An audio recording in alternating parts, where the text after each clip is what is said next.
Welcome to the High Income Business Writing Podcast, helping you propel your writing business to a whole new level.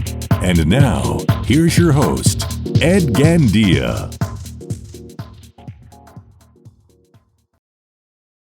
Hey there, welcome to another episode of the High Income Business Writing Podcast, the number one podcast for business writers and copywriters who want to earn more in less time doing work they love for better clients, with over 1 million downloads from listeners just like you across 101 countries.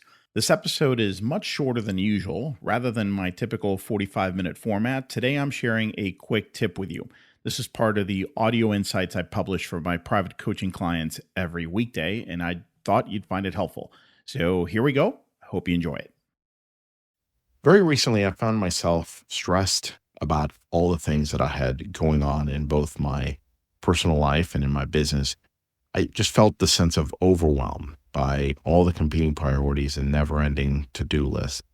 And I realized that I've been saying yes to way too many opportunities, projects, and requests. So I started putting some rules and guardrails in place to break this pattern, including 2 rules that I learned from Greg McKeown's book, Essentialism. The first is the 90% rule. So here's how McKeown describes this one. He says, and I quote, "As you evaluate an option, think about the single most important criterion for that decision, and then simply give the option a score between 0 and 100. If you rated any lower than 90%, then automatically change the rating to 0 and simply reject it. If it isn't a clear yes, then it's a clear no," end quote. This is a more helpful and sophisticated version of Derek Sivers' "If it's not a heck yes, then it's a no" idea, right? It's heck yes or no. I've always loved that, but McKeown does a much better job by putting some numbers to it, by giving it a little bit of structure and making it more practical than Derek Sivers' version of it. So I started applying this 90% rule to new requests, ideas, and projects, and it was immediately helpful.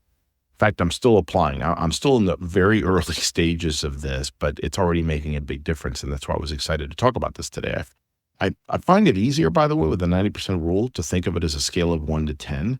So if the idea is not at least a 9, then it might as well be a 1 because it's going to be a no. So I just think better in terms of 1 through 10 instead of percentages. I find that it works great for everyday simple situations. So recently, for example, we had some friends come into town. They were unannounced. They didn't stop by our house. They just texted us out of the blue early afternoon on a Saturday to see if we wanted to meet them at a brewery that was about 45 minutes away from our house. Now, my first reaction was that I needed to say yes because I hadn't seen them in a while, and they were good family friends. Plus, it'd be a little rude to say no to a friend visiting from out of town. But when I paused to think about the day ahead, the things that I was already working on, the plans we already had for that afternoon, that evening, the answer was clear. This request was maybe a 7 out of 10. And because it wasn't a 9, then great, it was a clear no. And we were able to work something out actually for the next morning because they were in town for just one night. We were able to meet them for breakfast. But normally I would have said yes, it just as a reaction. McKeown's other tool is the extreme criteria exercise. And I'm finding this one to be more appropriate for more nuanced ideas and projects or requests that deserve a bit more thinking, something beyond the more binary 90% rule that I just described. And so here's how it works. First, you write down the opportunity on a sheet of paper. Second, below that, you write down a list of 3 minimum criteria the options would need to pass in order to be considered. Third, you write down a list of 3 ideal, or what he calls extreme criteria the options would need to pass in order to be considered. So by definition, if the opportunity doesn't pass the first set of minimum criteria, the answer is obviously no. You don't need to go further. Okay. But if it also doesn't pass 2 of your 3 extreme criteria, the answer is still no.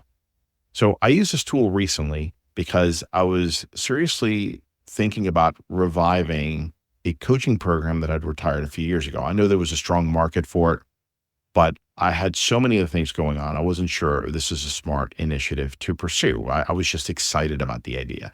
So here are the minimum criteria I wrote down. First, it would be profitable.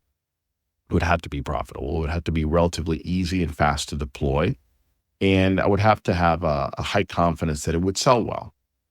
The extreme criteria is it would need to generate a few immediate success stories. We would have to have rapid success with people who went through it.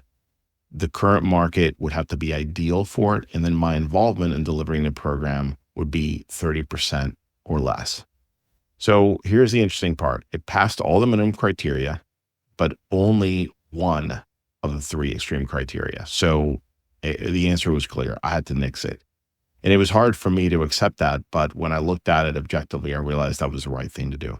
Look, life is short. We can't do it all. We shouldn't do it all. That's not the goal. The goal is to live a truly rich and meaningful life. And if you can't live that kind of life because you're saying yes to too many things, you're going to end up very, very disappointed, unhappy, and stressed and anxious. I don't need to tell you that. You've probably experienced it many times, just like I have. You have to focus on the 20% of opportunities that are going to deliver 80% of the joy, fulfillment, profits, and growth. Time management, Laura Vanderkam said it best in her TED Talk. We don't build the lives we want by saving time. We build the lives we want, and then time saves itself. Well, that's it for today. I hope you enjoyed the episode. And just a quick reminder to grab your free copy of my latest book, Earn More in Less Time: The Proven Mindset, Strategies, and Actions to Prosper as a Freelance Writer. You can get your free copy at b2blauncher.com, where you will also find the detailed show notes to this and all my other episodes. Enjoy and have a great day.